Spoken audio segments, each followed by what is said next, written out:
Psychosocial aspect of physical এডুকেশনের মধ্যে আমরা অন্যতম একটি গুরুত্বপূর্ণ টপিক আমরা পড়ছিলাম, যেটা হচ্ছে লার্নিং নিয়ে আমরা পড়ছিলাম। লার্নিং একটা বড় জায়গা।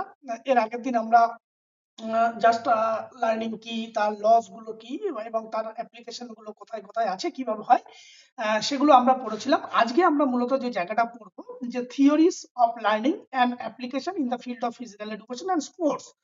অর্থাৎ এই লার্নিং এর থিওরিজ অফ লার্নিং, আমরা এগুলোকে আজকে আমরা বিস্তারিত যতগুলো থিওরি আমাদের ফিজিক্যাল এডুকেশনের ক্ষেত্রে মূলত বিশেষভাবে লাগে, সেই সমস্ত থিওরি গুলোকে আজকের ক্লাসে আমরা মূলত এই সমস্ত বিষয়গুলোকে আমরা জানব। এখন সেই সম্পর্কে জানার আগে আমি তোমাদেরকে একটা কতগুলো কথা, যেগুলো তোমাদের মতো করে বলে আমরা যদি শুরু করি, যে দেখো, শেখা, আমরা কোনো কিছু শিখি, সেই শেখাটা কিভাবে হয়। আমরা কোনো কিছু আমরা খুব দ্রুত শিখি, আবার কখনো কখনো কোনো বিষয় শিখতে আমরা বারবার চেষ্টা করার পরেও বা বারবার পড়ার পরেও সেই বিষয়কে আমরা মনে রাখতে পারি না। তাহলে সেই মনে রাখতে পারছি না, আবার কোনো বিষয়কে আমরা খুব সহজেই যে শিখতে পারছি, এই সমস্ত কিছু কেন ঘটছে, সেই জন্যই আমরা আজকের ভিডিওতে জানবো এই থিওরিজ অফ লার্নিং, বা যে শিখনের যে সমস্ত বিভিন্ন প্রকার গুরুত্বপূর্ণ তথ্যগুলো আছে, সেই তথ্যগুলো সম্পর্কে আমরা বিস্তারিত আজকের এই ভিডিওতে জানবো। তাহলে এই ভিডিওটা মূলত যারা এই WBSSC আপার প্রাইমারি বা ইউজিসি নেট সেট বা যে কোনো প্রকার ফিজিক্যাল এডুকেশন, পিএসসি বলো, কেবিএস, এনপিএস বলো, যে কোনো প্রকার ফিজিক্যাল এডুকেশন এক্সামের জন্য তোমরা প্রিপেয়ার করছো, সবার জন্য আজকের ভিডিওটি ভীষণ গুরুত্বপূর্ণ রয়েছে। এবং এই ভিডিও শেষে আমাদের থাকবে বেশ কিছু গুরুত্বপূর্ণ এমসিকিউ, যা পরীক্ষায় কিভাবে প্রশ্নগুলো আসছে, যাতে তোমার প্রস্তুতিকে আরো বেশি শক্তিশালী করা যায়, সেই সমস্ত কিছুই থাকছে আজকের এই ভিডিওতে। তাহলে আজকে আমরা কথা না বাড়িয়ে আমরা শুরু করি এই থিওরিজ অফ লার্নিং কি, বা তার কোন কোন থিওরি গুলো কিভাবে তার ব্যাখ্যা করছে, সেই সম্পর্কে বিস্তারিত তথ্য। তাহলে আমি তোমাদের এমবি স্যার, তোমরা দেখছো আমাদের এমবি কোচিং ক্লাসের ইউটিউব চ্যানেল। তাহলে এই ভিডিওটি তোমাদের যদি ভালো লাগে থাকে, তাহলে সবাইকে তোমরা ভিডিওটিতে লাইক করো, কমেন্ট করো, এবং তোমাদের সবাইকে আবারও স্বাগত আমাদের এই এমবি কোচিং ক্লাসে। তাহলে এখানে দেখো, আমরা যে কথাগুলো বললাম সেরকমই লার্নিং এর যে থিওরি গুলো আছে, সেখানে বেশ কিছু থিওরি, যেমন ক্লাসিফিকেশন অফ লার্নিং থিওরি আমরা এখানে দিয়েছি। দেখো, trial and error theory, classical conditioning theory, operant conditioning theory, insight theory, cognitive theory of learning, gestalt theory of learning, observational বা সোশ্যাল লার্নিং অফ থিওরি, আর এটা হচ্ছে সাইন লার্নিং থিওরি। এখন এই সমস্ত থিওরি গুলোই আমরা একটু ডিটেলস আমরা একটু পড়াশোনা করব, যে থিওরি গুলো বলতে আমরা মূলত কি বোঝাতে চেয়েছে, থিওরির মধ্যে যে এক্সপেরিমেন্ট করেছিল, কার উপর পরীক্ষা করেছিল, তার অ্যাপ্লিকেশনটা আমাদের যে ফিজিক্যাল এডুকেশনের ক্ষেত্রে তার অ্যাপ্লিকেশনটা কোথায়, এই ইত্যাদি বিষয়গুলো আমরা পড়বো। প্রথমেই আমরা যেটা জানবো, যে trial and error theory. Trial and error theory, এখন যদি আমি তোমাদেরকে বলি, এখানে যেগুলো লেখা আছে সেগুলো তো আমরা নিশ্চয়ই, এক মিনিট, এই ট্রায়াল অ্যান্ড এরর থিওরি আমরা তো নিশ্চয়ই এখানে কি লেখা আছে সেগুলো সম্পর্কে বলবো। তার আগে যদি আমাদের সংক্ষেপে ট্রায়াল এন্ড এরর থিওরির মূল কথা যেগুলো বলতে চাইছে, সেটা যদি আমরা তো তোমাদেরকে বলি, যে তোমরা যারা আছো বা আমরা যারা আছি, কখনো কি আমরা এমন কিছু শিখেছি যা আমরা প্রথমবারের একবারের চেষ্টাতেই সেটা সফল হয়নি, সেটার জন্য আমাদের বারবার চেষ্টা করতে হয়েছে, সেখানে অনেক কিছু ভুল ভ্রান্তি হয়েছে, তারপর একটা সময় গিয়ে বারবার চেষ্টার ফলে আমরা সেটাকে সঠিক করতে পেরেছি বা সফল হয়েছি। এই যে যে বারবার চেষ্টা করছি, বারবার করার পরে যে একটা সঠিক প্রতিক্রিয়া আমরা দিচ্ছি, সঠিক এই প্রক্রিয়াকে বা এই প্রসেসটাকে আলোচনা করবে হচ্ছে এই ট্রায়াল অ্যান্ড এরর থিওরি। যেটা এই ট্রায়াল অ্যান্ড থিওরি কে দিয়েছিল এডওয়ার্ড থর্নডাইক। কত সালে দিয়েছে, তার এডওয়ার্ড থর্নডাইকের জন্মসাল ছিল 1874 থেকে 1950। এখন এই থিওরিকে আবার আরেকটা নামে, যেটা হচ্ছে এসার বন্ড থিওরি বা কারেক্টারিজম নামেও পরিচিত। এখন এখানে ট্রায়াল অ্যান্ড এরর মানে আমি বারবার চেষ্টা করার মাধ্যমে, এরর মানে কি, ভুল, যে ভুলগুলো করার মাধ্যমে আমি কোনো কিছুকে শিখবো, বারবার প্র্যাকটিস করবো, প্র্যাকটিসের ফলে আমাদের শিখনটা কি হবে, সেই ভুলগুলোকে ধীরে ধীরে আমি সেগুলোকে বাদ দেবো, বাদ দেওয়ার পর আমি সঠিক রেসপন্সটা করবো। তাহলে এখানে দেখো, যে ট্রায়াল এন্ড এরর তত্ত্ব অনুযায়ী শেখা বারবার চেষ্টা করার মাধ্যমে ঘটে। আমি কোনো কিছু একটা শিখছি, সেটা বারবার চেষ্টা করছি, যেখানে কি হবে, ভুল প্রতিক্রিয়াগুলো, যেগুলো আমি প্রথমবারের চেষ্টায় যে ভুলগুলোকে করছিলাম, সেই ভুলগুলো কি হবে, ধীরে ধীরে বাদ পড়বে, এবং সঠিক যে প্রতিক্রিয়া সেটা আরো শক্তিশালী হবে এবং আমাদের মধ্যে একটা রিএনফোর্সমেন্ট তৈরি করবে। তাহলে দুটো কথা, এক হচ্ছে কি, বারবার চেষ্টার মাধ্যমে আমাদের যে ভুল প্রতিক্রিয়া সেগুলোকে বাদ দিয়ে আমাদের যে শিখন, সেই শিখনটাকে আরো বেশি আমরা শক্তিশালী করে তুলবো। এটাই হচ্ছে ট্রায়াল এন্ড এরর থিওরির মূল কথা। এখন কানেক্টিভিজম কেন বলা হয়েছে যে সংযোগবাদ, কেন সংযোগবাদ বলা হচ্ছে, কারণ এখানে একটা স্টিমুলাস একটা রেসপন্স, তার মধ্যে একটা সংযোগ, একটা বন্ড, একটা বন্ধন তৈরি করছে, একটা উদ্দীপক, যেটাকে বলা হয় এসআর বন্ড। এস মানে হচ্ছে স্টিমুলাস, আর ফর হচ্ছে রেসপন্স। সেটা কিভাবে করছে, সেটা যদি আমরা তার এই যে থর্নডাইকের যেটা বিখ্যাত এক্সপেরিমেন্ট আছে যেটা টায়ালা নিরো, সেটা যদি আমরা দেখি, যে একটা বিখ্যাত পরীক্ষা, যেটা পাজল বক্সে একটা বিড়ালকে রেখে একটা পরীক্ষা হয়েছিল। সেগুলো সংক্ষেপে যদি সেই গল্পটাকে বলি, যে একটা ক্ষুধার্ত বিড়ালকে কি করেছিল, একটা বক্সের মধ্যে আটকে রেখেছিল, যেটার নাম ছিল পাজল বক্স। এবং বাইরে, সেই বক্সের বাইরে কি ছিল, একটা কতগুলো খাবার রাখা ছিল। এবং বিড়ালটা কি করছে, সেই খাঁচা থেকে, সেই ক্ষুধার্ত বিড়াল যেহেতু ছিল, সেই খাবারের উদ্দেশ্যে যে বারবার এলোমেলো ভাবে বারবার চেষ্টা করছিল যে সে খাঁচা থেকে বাইরে বের করে যাতে ওই খাবারটা খেতে পারে। কিন্তু ওই খাঁচার ভিতর একটা লিভার একটা মতো ছিল, যেখানে চাপ দিলেই তবেই খাঁচাটাকে খুলবে। এবার সে কি করছে, বারবার চেষ্টা করছে, ব্যর্থ হচ্ছে, এবং একটা সময়ের পর সেই খাঁচাটা সেই নির্দিষ্ট জায়গায় সেই লিভারে চাপ দেয়, এবং দেওয়ার পরে সেই জায়গাটা, বক্সটা খোলে। এইভাবে বারবার পরীক্ষা করার সময় দেখা গেছে যে যতবার তাকে পরীক্ষা করছে, ততবার তার যে টাইম, যে ডিউরেশন, যে খাঁচা থেকে বের করে খাবারটা খাওয়ার, তার সময়, তার সময়টা ধীরে ধীরে কমছে। তার মানে কি, যে বারবার চেষ্টার ফলে যে সঠিক যে রেসপন্স, সঠিক যে স্টিমুলাসের এগেইনস্টে যে রেসপন্স, সেই রেসপন্সের সংযোগ স্থাপন হচ্ছে। তাহলে এখানে যদি আমরা একটু পরীক্ষাটাকে যদি আরেকটু বিস্তারিত আমরা দেখি, যে এই যে প্রথমে দেখো, প্রথম দিকে কি হয়েছিল, বিড়ালটি এলোমেলো ভাবে খাঁচায় লাফালাফি করছিল, এই যে বিড়ালটা ছিল, সে যেমন খুশি এদিকে ছটফট করছিল, কিন্তু হঠাৎ করে লিভারে চাপ পড়ে যায়, সে দরজা খুলে যায় এবং খাবার পায়। পরবর্তীতে কি হয়, পরবর্তীতে বারবার পরীক্ষা যখন করা হয়, দেখা যায় যে বিড়ালটি দ্রুত, তখন আর এলোমেলো চারিদিকে রেসপন্স না করে, বিড়ালটি কি করছে, দ্রুত সেই লিভারে চাপতে শেখে, এবং যার ফলে ভুল প্রতিক্রিয়া যেগুলো আগে করছিল সেগুলোকে কমে, এবং সঠিক প্রতিক্রিয়া তার ভিতরে স্থায়ী হয়। আমরা যখন কোনো যখন কোনো গেমস এন্ড স্পোর্টস এর কোনো একটা স্কিল শিখি, যখন একদম ফার্স্ট স্টেজে, তখন বারবার ভুল হয়, সেগুলোকে কন্টিনিউয়াসলি আমরা প্র্যাকটিস করি, রিপিটেডলি প্র্যাকটিস করে সেই ভুলগুলোকে বাদ দিয়ে পরবর্তীকালে আমরা যখন করি, তখন কি দীর্ঘদিন প্র্যাকটিস করার ফলে সেটাকে আমরা তখন সঠিক রেসপন্স করি। সেই জন্য একে, এই প্রক্রিয়াকে বলা হয় ট্রায়াল এন্ড এরর লার্নিং। এখন এই ট্রায়াল এন্ড এরর লার্নিং এর মূলত যে লার্নিং এর যে লস গুলো ছিল, দেখো তিনটে নীতি ভীষণভাবে কার্যকারী করে। কিভাবে? একটা দেখো, লস অফ এফেক্ট, ফল লাভের সূত্র, যেখানে বলা হয়েছিল যে যে কোনো কাজ যখন ফল সুখর হয়, মানে কোনো একটা কাজ তুমি করলে, সেই কাজটা থেকে যদি তুমি পজিটিভ কোনো রেসপন্স পাও, কোনো পুরস্কার পাও বা প্রশংসা পাও, তখন তোমার মধ্যে একটা প্রবৃত্তি তৈরি হবে যে সেই কাজটা পুনরায় করার জন্য। সেই জন্য দেখো লেখা আছে রেসপন্স ফলোড বাই স্যাটিসফ্যাকশন আর স্ট্রেংথ। মানে সেই কাজটা তুমি বারবার করছো, মানে এখানে তুমি যখনই ওই কাজটাকে করলে, বিড়ালটা যখন বারবার, যখন খাঁচা থেকে বেরিয়ে খাবারটা খেতে পাচ্ছে, বারবার চেষ্টা করার পরে সঠিক রেসপন্স যেটা পেলো, তার মধ্যে পুনরায় সেই আচরণটা করার একটা প্রবৃত্তি তৈরি হবে। আবার ল অফ এক্সারসাইজ মানে কি, অনুশীলনের মাধ্যমে একটা সংযোগ শক্তিশালী হয়, বারবার অনুশীলন করলে সেটাকে আমরা শিখি। এবং ল অফ রেডিনেসে কি কথা বলা ছিল, যে কোনো কাজ করতে গেলে আমাদের মানসিকভাবে প্রস্তুতি থাকা দরকার। এটা গেল টায়ালা নিরোর। এখন এই যে টায়ালা নিরোর থিওরিতে বেশ কিছু বৈশিষ্ট্য, ক্যারেক্টারিস্টিক্স গুলোকে যদি আমরা একটু দেখি, সেখানে কি বলেছে, লার্নিং ইজ গ্র্যাজুয়াল। কেন লার্নিং ইজ গ্র্যাজুয়াল বলছে, মানে ধীরে ধীরে, ধাপে ধাপে। মানে এখানে যে শিখন, এই টায়ালা নিরোর তত্ত্ব হচ্ছে যে কোনো কিছু শিখবো, সেই শিখনটা আমাদের হঠাৎ করে কোনো কিছু শিখবো না। সেখানে কি, যে বারবার চেষ্টা করছি, মানে কি শিখনটা ধাপে ধাপে ধাপে ধাপে আমরা সেই শিখনটাকে আমাদের মধ্যে ডেভেলপ হচ্ছে। সেই জন্য বলছে লার্নিং ইজ গ্র্যাজুয়াল।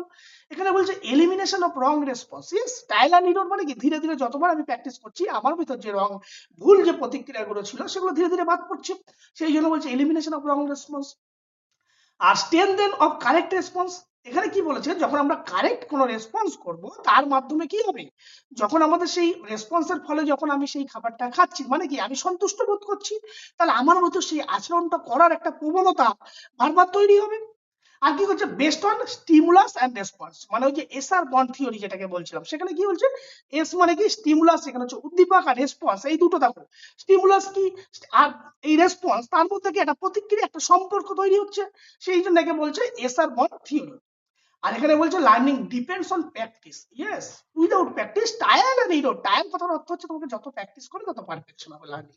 সেই জন্য বলছে লার্নিং ডিপেন্ডস অন প্র্যাকটিস। এখন এডুকেশনাল ক্ষেত্রে কিভাবে গুরুত্ব দিক আছে, এক, বিভিন্ন কাজের মাধ্যমে শেখা। আমরা যখন কোনো কাজ যখন কন্টিনিউয়াসলি প্র্যাকটিস করি, তার মাধ্যমে আমরা নতুন নতুন কিছু শিখি। অনুশীলনের মাধ্যমে শেখা, পুরস্কারের মাধ্যমে সেই মধ্যে আমাদের মধ্যে মোটিভেট তৈরি করে আমরা সেটাকে শিখতে পারি। এখন আমাদের ফিজিক্যাল এডুকেশনের ক্ষেত্রে কিভাবে এই এই যে শিখনটা তার যে গুরুত্বপূর্ণ দিকগুলো আছে, যে এই যে শিখনটা শারীরশিক্ষার ক্ষেত্রে কিভাবে কাজে লাগে, ভীষণভাবে কাজে লাগে। কারণ প্রথমে দেখো লেখা আছে learning by basic sports skill. এখানে কি বলেছে, এই যে আমরা যে খেলাধুলার যে বিভিন্ন প্রকার স্কিল গুলো আছে সেগুলো বারবার চেষ্টার মাধ্যমে তো শিখি। সেই জন্য বলছে, আর বলছে স্কিল কারেকশন থ্রু প্র্যাকটিস। কোনো একটা স্কিলকে যদি আমরা প্র্যাকটিস বা তার মাস্টারি লেভেলে পৌঁছাতে চাই, তাহলে আমাদের প্র্যাকটিস করতে হবে। উইদাউট প্র্যাকটিস তো কোনো কিছুই আমরা শিখতে পারবো না। তাহলে আমরা রেগুলার প্র্যাকটিস যখন করব, তখন সেই শিখনটা আমরা পারফেক্টলি করতে পারবো। Coaching and training process, yes, কারণ এটা কি ট্রায়াল এন্ড এরর, বারবার কোচরা এটাকে চেষ্টা করতে বলে। চেষ্টার মাধ্যমে আমরা ভুলগুলোকে বাদ দিয়ে সঠিক রেসপন্স করতে পারি। তার মানে কি কোচিং ট্রেনিং প্রসেসের মধ্যে এই ট্রায়াল এন্ড এরর থিওরি পড়ছে।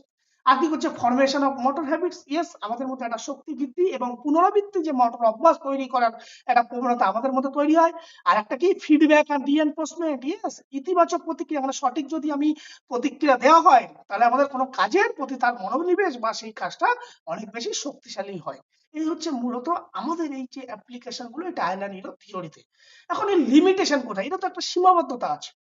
ট্রায়াল এন্ড এরর কি বলছে, সময় সাপেক্ষ, টাইম কনজিউমিং, কারণ এখানে বারবার তুমি ভুল করছো। তোমাকে প্রথম থেকে নিজের ইচ্ছায় বারবার তুমি ভুলগুলো করার মাধ্যমে তুমি শিখছো, মানে কি একটা লং সময় তোমাকে সেটাকে প্র্যাকটিস করতে হচ্ছে, তাহলে সময় সাপেক্ষ। এখানে বলছে জটিল বুদ্ধিভিত্তিক শেখার জন্য not suitable for complex cognitive learning. এখানে বলছে যদি কোনো জটিল বিষয় হয়, সেক্ষেত্রে কিন্তু এই ট্রায়াল এন্ড এরর কিন্তু তোমার ক্ষেত্রে উপযুক্ত নয়। যখন আমরা কোনো কমপ্লেক্স স্কিল আমরা যখন শিখবো বা কমপ্লেক্স কোনো লার্নিং আমরা যখন করতে যাবো, সেক্ষেত্রে কিন্তু ট্রায়াল এন্ড এরর কিন্তু খুব একটা কার্যকরী নয়। এখানে বলছে কি ইগনোরিং ইনসাইট লার্নিং। ইনসাইট মানে আমাদের যে অন্তর্দৃষ্টি, আমাদের যে কগনিটিভ প্রসেস, সেটাকে না খাটিয়ে আমি বারবার চেষ্টা করছি, করার মাধ্যমে শিখছি, সেটাকে কিন্তু কোনো গুরুত্ব দেয় না এই ট্রায়াল এন্ড এরর থিওরিতে। এখন তোমাদের এই এক্সাম ওরিয়েন্টেড কিছু আমরা রিভিশনের জন্য আমরা তোমাদেরকে রেখেছি। এখানে কে এস্টাবলিশ করেছিল, সাইকোলজিস্টের নাম হচ্ছে থর্নডাইক। এক্সপেরিমেন্ট কে ছিল, cat and puzzle in box. Basic কি ছিল, স্টিমুলাস রেসপন্স, যেটাকে বলা হয় SR bond theory. Core idea কি ছিল, প্র্যাকটিস এলিমিনেট ইরর, মানে যে যে ভুলগুলো হবে সেগুলোকে বাদ দেওয়া। আর ফিজিক্যাল এডুকেশনের জন্য কি সম্পর্ক আছে, স্কিল লার্নিং এবং কারেকশন, সঠিক রেসপন্স আর কারেকশনের জন্য। বলো, এই যে তোমাদের যে ট্রায়াল এন্ড এরর থিওরি, এই নিয়ে তোমাদের আর কোনো কোয়ারিজ বা কনফিউশন কিছু আছে থাকলে বলো। আছে? ইয়েস নো বলো।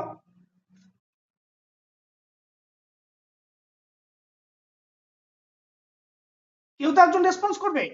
No sir, no sir. Okay, এরপর যদি আমরা আসি থিওরি নাম্বার 2, যেটাকে আমরা বলছি ক্লাসিক্যাল কন্ডিশনিং থিওরি।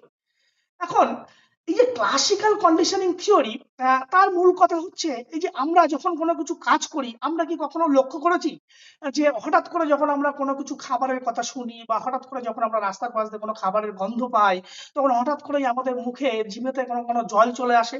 হ্যাঁ, অথবা আমরা যখন ছোটবেলায় বা স্কুল কলেজে যখন আমরা পড়েছি, যখন আমাদের ঘন্টা পড়তো, ঘন্টা পড়লেই আমাদের সাথে সাথে স্কুল বা সেই স্কুলে ক্লাসের কথা মনে পড়ে যেত।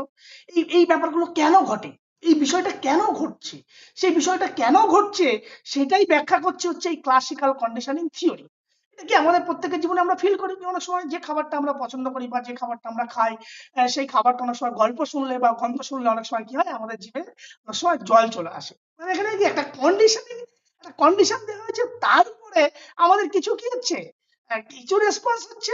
সেই তত্ত্বটাকেই ব্যাখ্যা করছে ক্লাসিক্যাল কন্ডিশনিং থিওরিতে। এখানে কি বলছে দেখো, ক্লাসিক্যাল কন্ডিশনিং হচ্ছে এমন এক প্রকার শেখা যেখানে নিরপেক্ষ উদ্দীপক, হ্যাঁ, নিউট্রাল কোনো স্টিমুলাস, যেটা বারবার স্বাভাবিক উদ্দীপকের সঙ্গে যুক্ত হওয়ার ফলে নিজেই প্রতিক্রিয়া সৃষ্টি করতে সক্ষম। এখন ব্যাপারটি কি সেটা বোঝা গেল না, বোঝানোর জন্য তোমাদের এই প্যাভলভের একটা এই যে, আচ্ছা সরি, যেটা তোমাদেরকে বলিনি, এই যে ক্লাসিক্যাল কন্ডিশনিং থিওরি সেটা দিয়েছিল কে, ইরন প্যাভলভ। তার সময়কাল কত ছিল, 1849 থেকে 1936। এই থিওরিটাকে আবার বিহেভিয়ারিজম থিওরি নামে বা বিহেভিয়ারাল লার্নিং থিওরি নামে পরিচিত। এখন এই থিওরি যেটা প্যাভলভের ডগ এক্সপেরিমেন্ট, যেটা কুকুরের উপর একটা পরীক্ষা করেছিল, সেই পরীক্ষাটা যদি আমরা একটুখানি ডিটেলস দেখি, তাহলে আমাদের এই যে রেসপন্স কিভাবে লালাকরণ হচ্ছে সেই সম্পর্কে আমরা বিস্তারিত জানবো। তাহলে আমরা কি বলেছিলাম, এই যে ইরন প্যাভলভ, তিনি একজন রাশিয়ান একজন সাইকোলজিস্ট ছিলেন। 1904 সালে তিনি কি নোবেল পুরস্কার পেয়েছিলেন, কিসের উপর, ডাইজেস্টিভ সিস্টেম উপর গবেষণা করার জন্য তিনি নোবেল পুরস্কার পান। এবং 1927 সালে তার বিখ্যাত গ্রন্থ কন্ডিশনিং রিফ্লেক্স এর উপর তার একটা বিখ্যাত গ্রন্থ তিনি প্রকাশ করেন। এখন এই পরীক্ষার মূল উদ্দেশ্য যেটা ছিল যে প্যাভলভ মূলত কুকুরের লালা গ্রন্থির কার্যকারী নিয়ে গবেষণা করেছিলেন। তিনি লক্ষ্য করেছিলেন যে একটা কোনো খাবার দেওয়ার আগে নির্দিষ্ট কোনো শব্দ শুনে কুকুরের লালা ক্ষরণ হয়, এবং এক্ষেত্রে তিনি কিছু কিছু কি হচ্ছিল ক্লাসিক্যাল কন্ডিশনে কিছু শর্ত তিনি প্রতিষ্ঠা করেছিলেন। সেটা কিভাবে? দেখো, সেটা পরীক্ষার একদম সঠিক ধাপ যদি আমরা সেগুলোকে যদি আমরা পরপর স্টেপ বাই স্টেপ বলি, যে এখন সত্যায়নের পূর্বে মানে আমি কোনো বিফোর কন্ডিশনে কোনো কন্ডিশন দিইনি, আমি কোনো প্রকার কন্ডিশন দিইনি, সেখানে কি করেছি খাবার, একটা খাবার দিলে সাধারণত কি হয়, কুকুরের মুখে লালা আসে, ন্যাচারাল জিনিস। সেখানে আমি কোনো প্রকার স্টিমুলাস কোনো প্রকার কন্ডিশন কিন্তু আমি এখানে সেট করিনি, সিম্পল কুকুরকে খাবার দিলে কুকুরের মুখে লালা ফোরানো হয়। এক্ষেত্রে খাবারটা কি হচ্ছে, একটা আনকন্ডিশন স্টিমুলাস, যেটা শর্ট ফর্ম হচ্ছে ইউসিএস, আনকন্ডিশন স্টিমুলাস। আবার যখন এই যে খাবার দেওয়ার সাথে সাথে কুকুরের কি হবে, লালাক্ষরণ হবে, তাহলে লালাক্ষরণটা কি হচ্ছে, খাবার দেখে লালাক্ষরণ হচ্ছে, তাহলে এটাও কি হচ্ছে আনকন্ডিশন রেসপন্স, কারণ এখানে তো আনকন্ডিশন স্টিমুলাস, এখানে তো কোনো কন্ডিশনাল স্টিমুলাস দেওয়া হয়নি। তাহলে আনকন্ডিশনাল স্টিমুলাসের সাথে সাথে কি হচ্ছে, আনকন্ডিশনাল রেসপন্স তৈরি হচ্ছে। এটি হলো একটা স্বাভাবিক প্রতিক্রিয়া। যেমন এরপরেই আসছে কিন্তু ঘটনা, যে এক্সপেরিমেন্টটা করেছিল, যে কি এরপর একটা ঘন্টা দেওয়া হলো, সেই ঘন্টাটা কি হলো, ন্যাচারাল কোনো একটা স্টিমুলাস দিলে দেখা যাচ্ছে যে সেখানে লালা আসছে না, তখন আসছে এইবার কিছু কন্ডিশন অ্যাপ্লাই করলো, ডিউরিং কন্ডিশন। কি কন্ডিশন?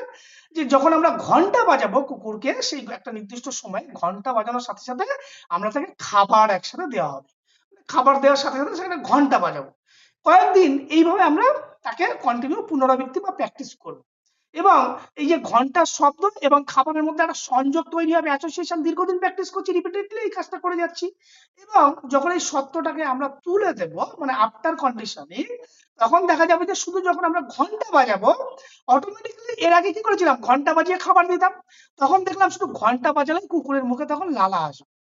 তাহলে এক্ষেত্রে ঘন্টাটা কি, ঘন্টাটা একটা কন্ডিশন স্টিমুলাস, তাহলে এখানে যে লালাক্ষরণ হচ্ছে সেটা কি, এটা কন্ডিশনের পরিপ্রেক্ষিতে লালাক্ষরণ হচ্ছে, সেই জন্য বলছি একে কন্ডিশনাল রেসপন্স। তাহলে নতুন যে উদ্দীপক আর পুরনো যে প্রতিক্রিয়ার মধ্যে একটা সম্পর্ক স্থাপন করছে। কেন নতুন উদ্দীপক? এই ঘন্টা আগে আমরা ছিল না, আগে কি ছিল, আগে খাবার দেওয়া হতো, খাবার দিলে কুকুরের লালাক্ষরণ হতো, এখন কি হচ্ছে, ঘন্টার সাথে সাথে সেটা যখন প্র্যাকটিস করা হলো, তাহলে এই যে লালাক্ষরণ সেটা কিন্তু থাকছে, সেটা আগে কি ছিল, এটা আনকন্ডিশনাল একটা রেসপন্স ছিল। তাহলে এখন কি আছে, এটা কন্ডিশনাল স্টিমুলাস যেই দিলাম, দীর্ঘদিন সেটা অভ্যাস করার ফলে কি হলো, যখনই ঘন্টার আওয়াজ শুনলে তখনই তার ভিতরে একটা কন্ডিশন রেসপন্স তৈরি হয়। তাহলে এই যে সংযোগ স্থাপন প্রতিক্রিয়া সৃষ্টি করছে, সেটাই হচ্ছে আমাদের কি কন্ডিশনাল লার্নিং থিওরি। এখন কতগুলো টার্ম এখানে মাথায় রাখতে হবে, শর্ট ফর্ম গুলো দেখো, ইউসিএস এর কথা হচ্ছে ইউ ফর আনকন্ডিশন, আর হচ্ছে sorry C for stimulus, uncondition stimulus, আর ইউসিআর মানে আনকন্ডিশনাল রেসপন্স, আর এনএস মানে হচ্ছে নিউট্রাল স্টিমুলাস, যেখানে কোনো প্রকার একটা নিরপেক্ষ উদ্দীপক, নো রেসপন্স ইনিশিয়ালি ঘটবে না। আর সিএস মানে কি, কন্ডিশনাল স্টিমুলাস, সেখানে দেওয়া হচ্ছে ঘন্টা বাজানো হচ্ছে, আবার কন্ডিশনাল সিআর মানে কি, সেই ঘন্টার সাথে লালাক্ষরণ হচ্ছে, মানে কি কন্ডিশনাল রেসপন্স হচ্ছে। এখন এর ইম্পর্টেন্ট কিভাবে এই ক্লাসিক্যাল কন্ডিশনিং গুলো, তার আমাদের গুরুত্বপূর্ণ পার্টগুলো আছে, বা কোন প্রিন্সিপাল নীতির উপর ফলো করে এই কন্ডিশন গুলো হতে থাকে। এক হচ্ছে অ্যাকুইজিশন, অর্জন করছে। কি অর্জন করছে? বলছে ইনিশিয়াল স্টেজ অফ লার্নিং হয়ে এনএস মানে কি আছে, তোমাদেরকে কি বলেছিলাম, এনএস মানে হচ্ছে নিউট্রাল কোনো স্টিমুলাস, নিউট্রাল কোনো একটা স্টিমুলাস। তাহলে এই যে neutral stimulus is paired with UCS মানে হচ্ছে আনকন্ডিশনাল স্টিমুলাস। তাহলে এই যে তোমার ন্যাচারাল যে নিউট্রাল যে স্টিমুলাস এবং যে আনকন্ডিশনাল স্টিমুলাস, এক্ষেত্রে যে একদম শিখবো, কোনো কিছু শেখার একদম প্রাইমারি পর্যায়ে বলছে, এই জন্য বলছে অ্যাকুইজিশন, এটাকে অর্জন করবো। এর পরের হচ্ছে এক্সটিংশন, মানে এটা লুপ্ত। কি হচ্ছে, সিএস মানে হচ্ছে কি, একটা কন্ডিশন তোমাকে স্টিমুলাস আমি যখন তাকে দিচ্ছি, সেই সাথে সাথে কি হবে, কন্ডিশন স্টিমুলাস যখন রিপিটেডলি সেটাকে আমরা প্র্যাকটিস করব, তখন দেখা যাচ্ছে ইউসিএস মানে হচ্ছে আনকন্ডিশনাল স্টিমুলাস ছাড়া দেওয়া হলে তখন সিআর ধীরে ধীরে লুপ্ত হয়। সিআর মানে কি, কন্ডিশনাল রেসপন্স ধীরে ধীরে ধীরে ধীরে কমতে থাকে। এরপর যেটাকে হচ্ছে কি স্বতঃস্ফূর্ত পুনরুদ্ধার, মানে এইভাবে যদি আমরা কিছু সময় যদি আমরা রিপিটেডলি সেটাকে করার পর যদি আমরা সেটাকে লং পিরিয়ডে প্র্যাকটিস করার পর যদি আমরা কিছুদিন পর সেটাকে দেখা যায়, তখন দেখা যাবে যে সেই যে সিআর মানে তোমার কন্ডিশনাল রেসপন্স একটা কিছু সময় পর সেটা পুনরায় আবার ফিরে আসবে। এবং আসার পরে কি করবে যে জেনারেলাইজেশন করবে। কিসের উপর জেনারেলাইজেশন করবে? যে সিমিলার স্টিমুলাস যেটা ছিল সেটা কি করবে, সিমিলার একটা রেসপন্স প্রডিউস করে। মানে ওই যে কুকুরের ফার্স্ট যখন আনকন্ডিশনাল যখন ঘন্টাটা বাজানো হলো কোনো কন্ডিশন, এই যে যখন শুধু খাবারটা দেওয়া হলো ঘন্টা ছাড়া, তারপরে যখন ঘন্টাতে দিনের পর দিন প্র্যাকটিস করা হলো, তার মধ্যে কি একটা সম্পর্ক তৈরি করছে। সেই সম্পর্কের মধ্যে একটা প্রতিক্রিয়া, একটা সঠিক রেসপন্স তৈরি করবে, যেটাকে বলা হচ্ছে তোমার একদম কন্ডিশন রেসপন্স। এবং এর মধ্যে আবার কি করবে, এরা আবার ডিসক্রিমিনেশন মানে পার্থক্যকরণ তৈরি করবে। কিভাবে পার্থক্যকরণ তৈরি করবে? যে একটা যে সিমিলার স্টিমুলাস যেটা থাকবে, এই আগে যে ঘন্টাটাকে বাজতো, আগে যে খাবারটা দেওয়া হতো, খাবারটা পর দীর্ঘ সময় একটা সময়ের পর খাবার আর দেওয়া হতো, তখন ঘন্টাটা বাজলেই যে লালাটা ক্ষরণ হচ্ছে, তার মানে কি একটা ডিফারেন্সিয়েট করতে পারছে বিটুইন যে যখন সিমিলার স্টিমুলাস, দুটো যে সেম স্টিমুলাস, যে আগেও ঘন্টা দেওয়া হতো এখনো ঘন্টা দেওয়া হচ্ছে, এই দুটোর মধ্যে পার্থক্যকরণ করতে পারছে। এইটা হচ্ছে তার একটা বেসিক কতগুলো লজ উপর দাঁড়িয়ে আছে। যদি এত কিছু না জানলেও তোমাদের জাস্ট এই ক্যারেক্টারিস্টিক গুলোকে মাথায় রাখো, তাহলে এটা কি সিম্পল দেখো, ইনভলেন্টারি রেসপন্স। ইনভলেন্টারি কেন? মানে অনৈচ্ছিক প্রতিক্রিয়া। আগে কি এই যে যখন এটাকে দীর্ঘদিন প্র্যাকটিস করবে, যখন তোমাকে ঘন্টা বললেই লালাক্ষরণ হচ্ছে, সেটা কি একটা অনৈচ্ছিক প্রতিক্রিয়া, মানে তুমি না চাইতে সেটাকে তোমার লালাক্ষরণ হচ্ছে ঘন্টার আওয়াজ শুনলেই। আর based on stimulus association, yes, কেন? উদ্দীপকের মধ্যে একটা সংযোগ স্থাপন করছে। এবং প্যাসিভ লার্নিং প্রসেস, এটাকে অ্যাক্টিভ না, এটাকে প্যাসিভ। অর্থাৎ যেটা হচ্ছে এখানে শিক্ষার্থীরা অনেক সময় কিছু কন্ডিশন চাপিয়ে দিয়ে সেটাকে শেখানোর চেষ্টা করা হচ্ছে, এই জন্য বলছে প্যাসিভ লার্নিং প্রসেস। আর হচ্ছে কি, এবং যার ফলে কি হবে, বিহেভিয়ারের মধ্যে একটা স্বয়ংক্রিয় আচরণ, একটা অটোমেটিক আচরণ তোমার চলে আসবে। এই জন্য যেমন ধরো স্পোর্টস এক্সাম্পল, আমরা যখন হুইসেল দিই, হুইসেল কি কন্ডিশন একটা স্টিমুলাস, যার ফলে কি আমরা রানিং দৌড় করি, যেটা হচ্ছে কি কন্ডিশনাল রেসপন্স করি। এই যখন প্রথম দিকে আমরা কি যখন হুইসেল কি যখন আমরা যখন একদম ফার্স্ট টাইম যখন কোনো কাউকে প্র্যাকটিস করা হয় যে হুইসেল শুনলে দৌড়াতে হবে না, জাম্প করতে হবে না, লাফাতে হবে, এটা ডে বাই ডে একটা প্র্যাকটিস করার পরে এটা তৈরি হয়।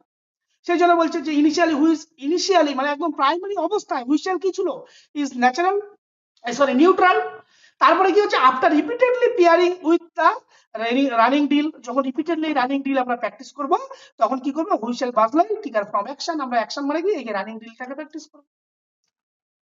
এখন এর অ্যাপ্লিকেশন কোথায়? শারীর শিক্ষার ক্ষেত্রে এর অ্যাপ্লিকেশন কোথায়? এক, হ্যাবিট ফরমেশন।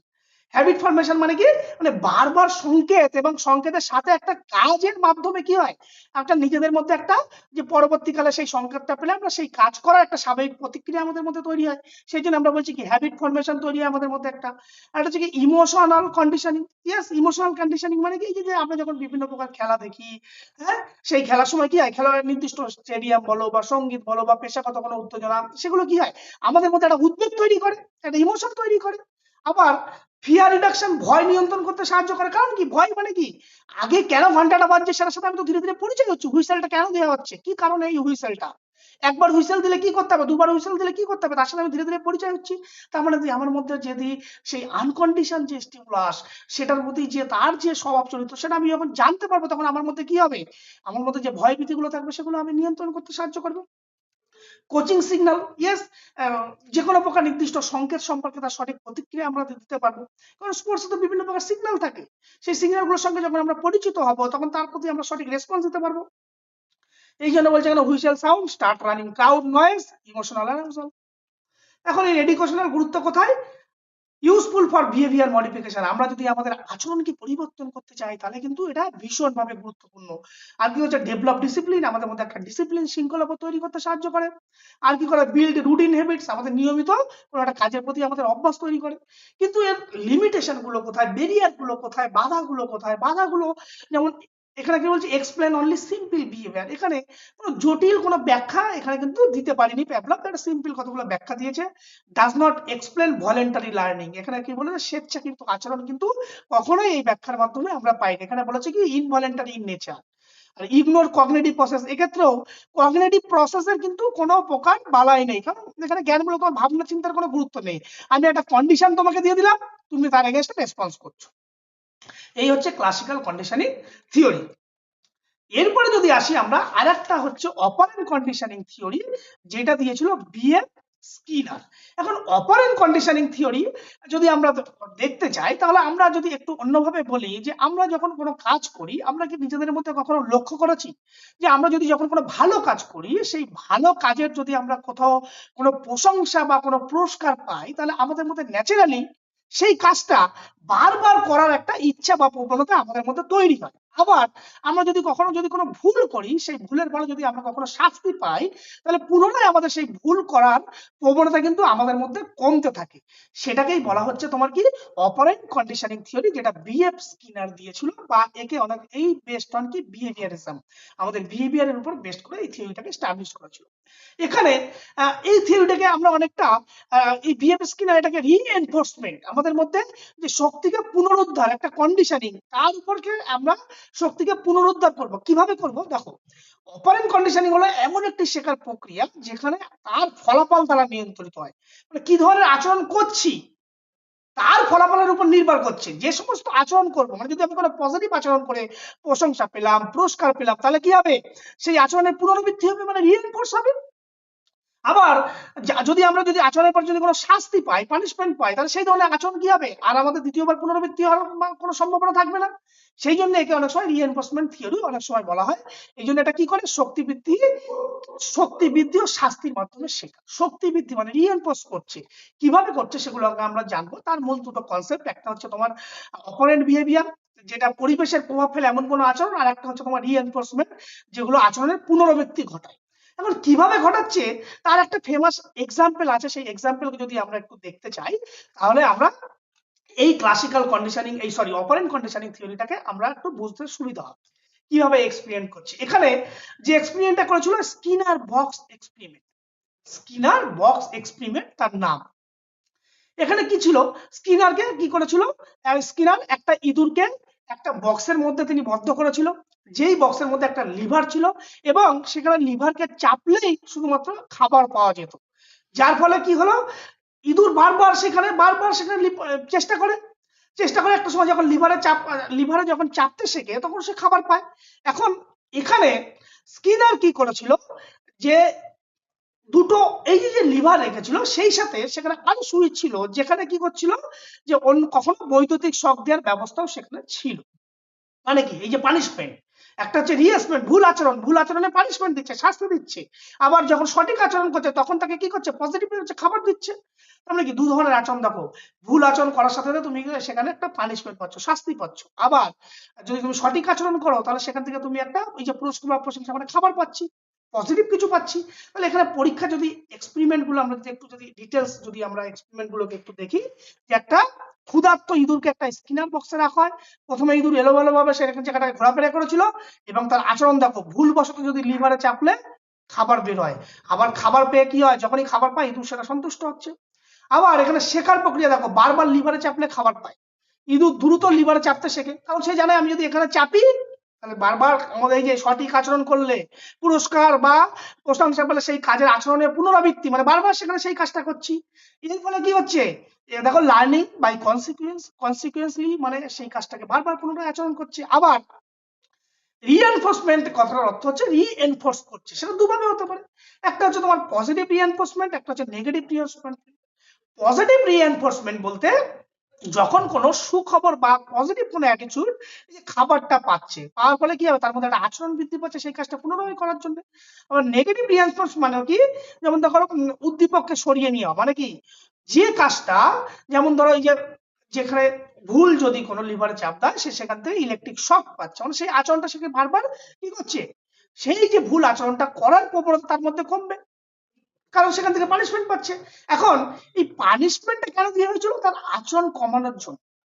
তার ভুল যে আচরণ ছিল, সেই ভুল আচরণটাকে কমানোর জন্য। তাহলে এখানে যে গঠনটা হচ্ছে, শিখনটা যেভাবে গঠন হচ্ছে, এখানে ছোট ছোট ধাপে কাঙ্ক্ষিত তার মধ্যে একটা শিখন গড়ে ওঠে।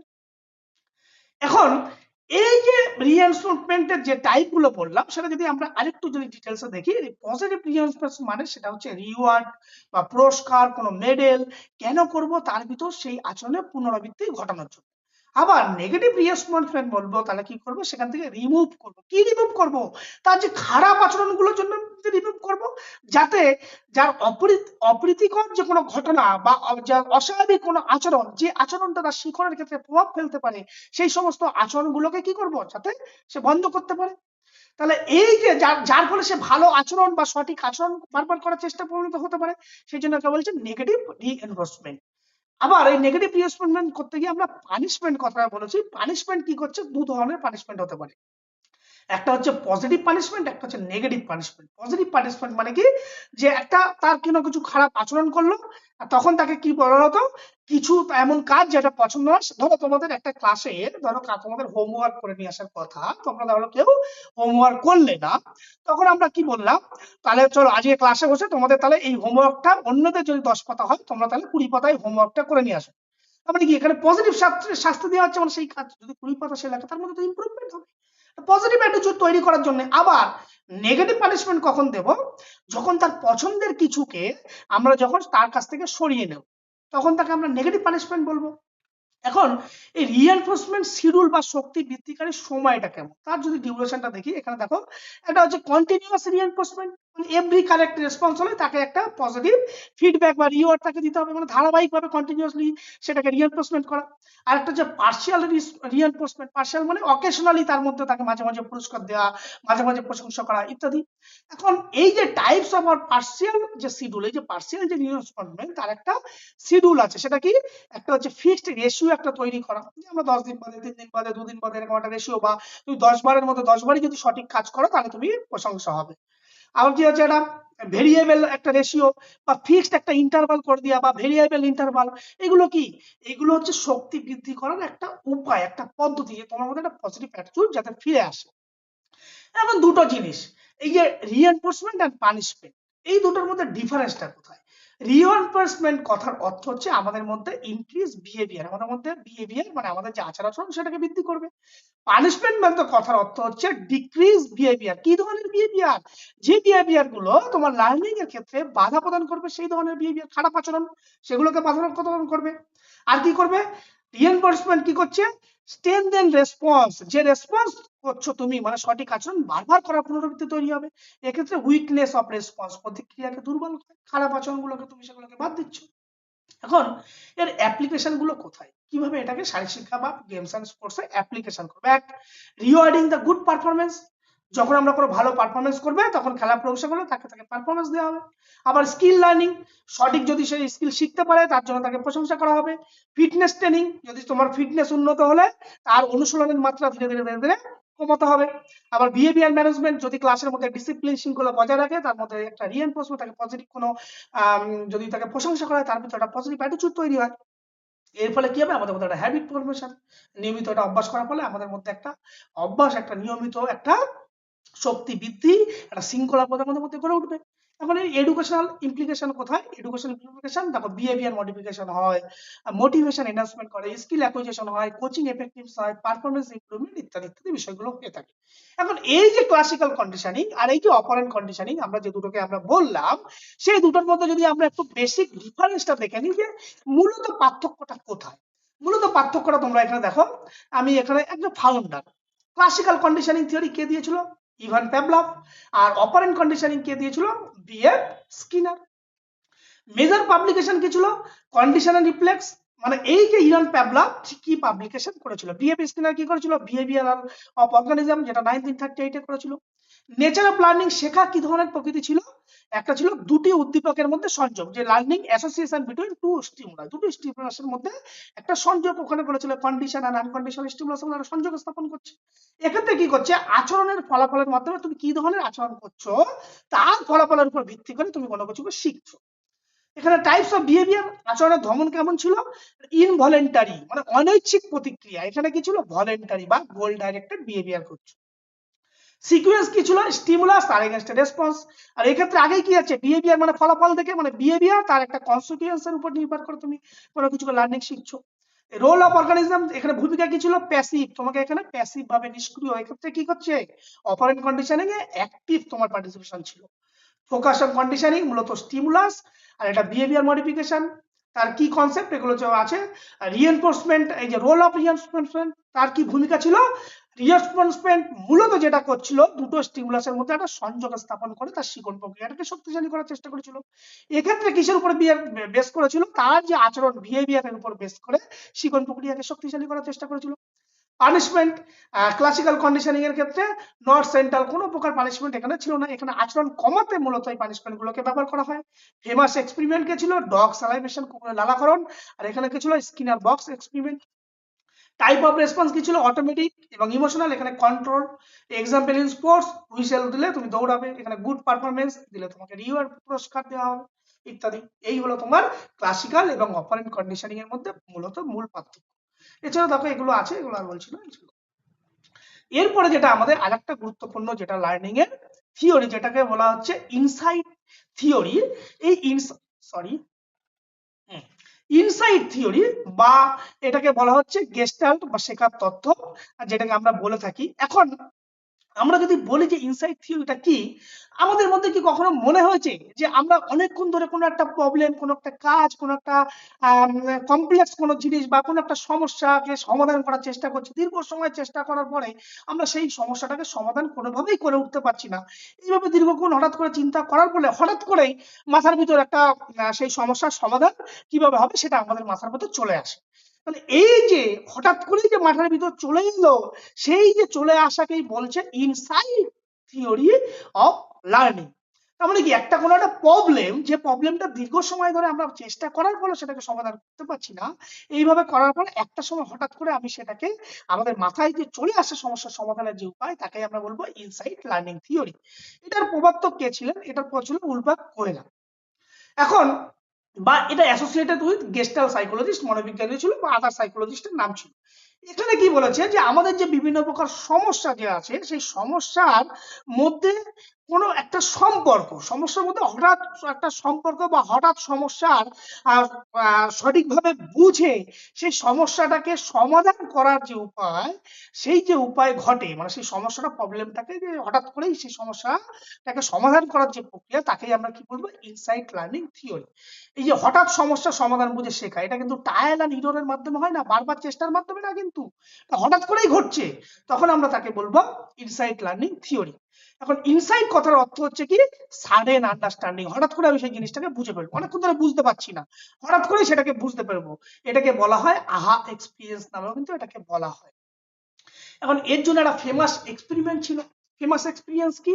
একটা হচ্ছে শিম্পাঞ্জির একটা গল্প ছিল, যে একটা এখানে দেখো, এখানে বলছে learning was sudden not casual. এখানে শিম্পাঞ্জির গল্পটা আমি যদি তোমাদেরকে বলি, এখানে দেখো এই যে কোহালার কি করতে চেয়েছিল, শুধুমাত্র ট্রায়াল এন্ড এরর না, সেখানে অন্তর্দৃষ্টি দিয়ে সেটাকে শেখার মানে সম্পূর্ণ পরিস্থিতিটাকে বুঝে সেটাকে শিখনটাকে বলেছিল। কিভাবে তার পরীক্ষা দেখো, একটা বক্সের মধ্যে একটা শিম্পাঞ্জিকে আটকে রেখেছিল এবং সেই বক্সের মধ্যে একটা জায়গায় কতগুলো কলা ঝুলিয়ে রেখেছিল, যেখানে সাথে শিম্পাঞ্জির হাত যাতে না যায়, এবং ঘরের ভিতর কতগুলো কাঠের বাক্স রাখা ছিল বা কতগুলো কাঠের ধরো লাঠি রাখা ছিল। এখন কি হয়, প্রথম দিকে শিম্পাঞ্জি সেই কলাগুলো খাওয়ার জন্য খুব লাফালাফি, খুব ছটফট করছিল। দীর্ঘ সময় এটা করার পরে ব্যর্থ হয়। যেমন আমরা অনেক সময় তোমাদেরকে গল্প বলি যে কিছু না পেলে যে আঙুর ফল টক, লাফালাফি করে পাচ্ছেন আঙুর ফল টক, কিন্তু সেই জায়গাটায় থেমে নেই এবং কিছুক্ষণ পর সেই পরিস্থিতিটাকে সে পর্যবেক্ষণ করে যে কিভাবে ওই কলাগুলো সে পারতে পারবে। এবং পর্যবেক্ষণ করতে করতে হঠাৎ করে সে দেখতে পেল যে তার ওই বক্সের ভিতর কতগুলো লাঠি বা কতগুলো বক্স রাখা আছে। তখন সে কি করলো, সেই লাঠিগুলো বা সেই বক্সগুলোকে পরপর সাজিয়ে তার উপর দাঁড়িয়ে সেই কলাগুলোকে সে পেরে নিল। বা লাঠি যদি হয়, সেখানে দেখা যাচ্ছে অনেকগুলো লাঠি ছিল, সে একটা লাঠি দিয়ে পারছিল না, পরস্পর সেই লাঠিগুলোকে দিয়ে সেগুলোকে জড়ো করলো, জড়ো করে সেই কলাগুলোকে সে টেনে এনে সেই কলাগুলোকে পেলো। তার মানে কি, হঠাৎ করে এখানে কি হচ্ছে, হঠাৎ করে কোনো একটা সমস্যার সমাধান, কিন্তু বারবার চেষ্টা করছে না, হঠাৎ করেই একটা যখন পাচ্ছে না সে, এবার সে চিন্তা করছে কিভাবে এটাকে পাওয়া যাবে। সেই জন্য এটাকে বলছে ইনসাইট লার্নিং থিওরি। এর কতগুলো বৈশিষ্ট্য কি আছে, হঠাৎ কোনো সমস্যার সমাধান হচ্ছে, সাডেনলি কোনো প্রবলেমকে সর্ট আউট করা, ট্রায়াল এন্ড এরর খুব কম। আগের বার যে ট্রায়াল এন্ড এরর থিওরি, বারবার চেষ্টা, না বুঝেই চেষ্টা, এখানে বুঝবো, বুঝে সেই কাজটাকে সমস্যাটাকে সমাধান করার চেষ্টা করবো। সম্পূর্ণ পরিস্থিতিটাকে উপলব্ধি করা, একবার শেখা হলে সহজে সেটা আর ভুলি না, কারণ এটাকে বলছে কি আমাদের ব্রেন থেকে আসছে, এটা একবার যদি আমি সেটাকে বুঝে ফেলি তাহলে আর কখনো কিন্তু আমরা ভুল হবে না। অনেক সময় ধরো ম্যাথামেটিক্যাল কোনো প্রবলেম বা যখন কোনো বিষয় তোমাদেরকে যখন পড়ানো হয় বা স্ট্যাটিস্টিক যখন তোমাদেরকে করানো হয়, তোমরা ধরো অনেকক্ষণ ধরে এটা পাচ্ছ না, কিছুক্ষণ ধরে সেটাকে বুঝছো, বোঝার পর হঠাৎ করে তুমি যখন সেটাকে শিখবে, সেই শেখাটা কি দীর্ঘদিন তোমার মধ্যে থাকবে। এই জন্য এটাকে বলছে দেখো বুদ্ধি নির্ভর শিক্ষা, তোমার যে ইন্টেলিজেন্স লেভেল তার উপর ডিপেন্ড করে এই শিক্ষাটা মূলত ঘটে। এখন এর কতগুলো ক্যারেক্টারিস্টিক্স আছে। একটা কি সাডেন লার্নিং, ইয়েস আমরা সবাই জানি এটা কি হঠাৎ করে কোনো কিছু শিখছি, নো ট্রায়াল এন্ড এরর, এখানে কোনো আমরা বারবার চেষ্টা এই ধরনের কোনো কিছু এখানে থাকছে না। প্রবলেম ওরিয়েন্টেড, ইয়েস প্রবলেম কোনো সমস্যার সমাধান করার জন্য এই লার্নিং মূলত ঘটে থাকে। আর যে কি হোল সিচুয়েশন পারসেপশন, সমগ্র পরিস্থিতি, এখানে কিন্তু লার্নিংটাকে পার্ট বাই পার্টে ভাবছি না, সমগ্র শিকনটাকে আমরা কিন্তু একসাথে উপলব্ধি করার চেষ্টা করছি। এখানে আমি বলছি ইন্টেলিজেন্ট বিহেভিয়ার, ইয়েস তোমার যা বুদ্ধি নির্ভর তার উপর, কেন বুদ্ধি নির্ভর প্রত্যেকের মধ্যে তার একটা আইকিউ লেভেল আলাদা আলাদা হয়, তাহলে প্রত্যেকের ইনসাইট প্রত্যেকের ভাবনা কি এক হবে, আলাদা হবে, সেই জন্য বলছে ইন্টেলিজেন্স বিহেভিয়ারকে বলছে। আর পার্মানেন্ট লার্নিং, এই যে শিক্ষণটা হবে সেটা কিন্তু একটা স্থায়ী, তোমার মধ্যে একটা পরিবর্তন বা চেঞ্জেস আসবে। এখন এই কতগুলো প্রিন্সিপাল ইনসাইট লার্নিং এর উপর সরাসরি নির্ভর করে, সেগুলো কি learning depends on perception. Yes, তো পারসেপশন মানে কি, পারসেপশন তোমার সেন্সরি ইনপুট দিয়ে তুমি কিছুকে পারসিভ করছো, কিছু অনুমান করছো যে ওই ব্যক্তিটা কেমন হবে, এই বিষয়টা কেমন হতে পারে, সেটা কি সম্পূর্ণ তুমি তার উপর কি উপলব্ধি করছো তার উপর নির্ভর করছে। আবার understanding the relationship is essential, তার মধ্যে একটা সম্পর্ক বোঝাটা কিন্তু খুব জরুরি। এবং the whole is greater than the sum part, সমগ্র অংশ তার যে যোগফল হচ্ছে কিন্তু যে সমগ্র যে শিখরটা সেটা কিন্তু ছোট পার্টের থেকে ভীষণভাবে গুরুত্বপূর্ণ। এবং কি করছে মোটিভেশন ইনফ্লুয়েন্স ইনসাইট, তোমার যদি মোটিভেশন না থাকে, মোটিভেশন কি তোমাকে একটা নির্দিষ্ট গোল ডাইরেক্টেড বিহেভিয়ার করবে, তাহলে সেই প্রবলেমটাকে সমস্যাকে যদি সমাধান করতে চাই তাহলে সেখানে তোমাকে লেগে পড়ে থাকতে হবে। তাহলে লেগে পড়ে থাকার জন্য তোমাকে কে দেবে, ইনফ্লুয়েন্স কে করবে, মোটিভেশন। এখন ডিফারেন্স যদি আমরা দেখি যে এই ট্রায়াল এন্ড এরর এবং ইনসাইট লার্নিং এর মধ্যে কি ডিফারেন্স আছে। ট্রায়াল এন্ড এরর কি বলছে, ধীরে ধীরে আমরা সেটাকে শিখব, না বুঝে শিখছি ধীরে ধীরে শিখব।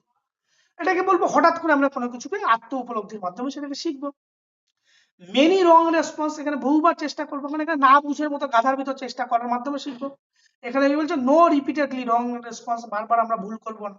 এখানে বেস্ট অন এসআর কানেকশনের উপর নির্ভর করে।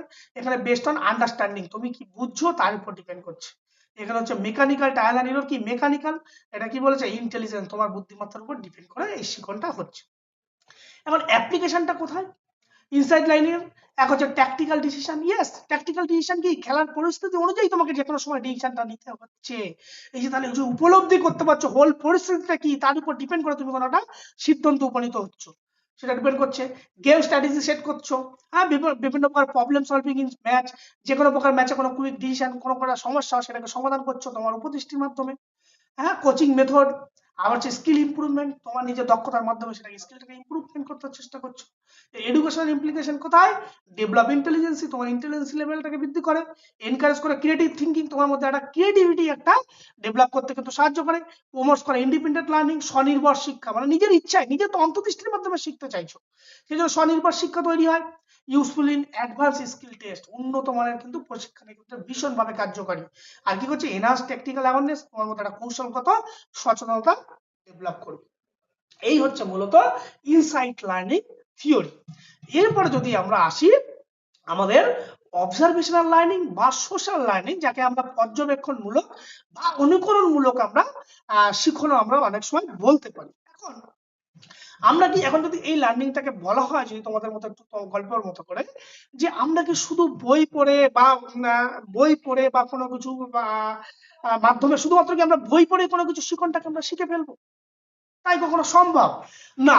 আমরা সবকিছু কিন্তু কখনোই বই পড়ে বইয়ের মাধ্যমে কিন্তু আমরা শিখতে পারি না। আমরা কি করি অনেক সময় অন্যের আচার আচরণকে নকল করেও অনুকরণ করেও কিন্তু আমরা বেশ কিছু জিনিস শিখি। এই যে ছোটরা কিভাবে কথা বলা শেখে, কিভাবে লেখে, বা কোচ কিভাবে একটা জিনিসকে শেখাচ্ছে, এই সমস্ত টেকনিককে রপ্ত কিন্তু আপনাদেরকে অন্যকে অনুকরণ করতে, অবজার্ভ করতে হয়, সেটাকেই আমরা বলবো অবজারভেশনাল লার্নিং।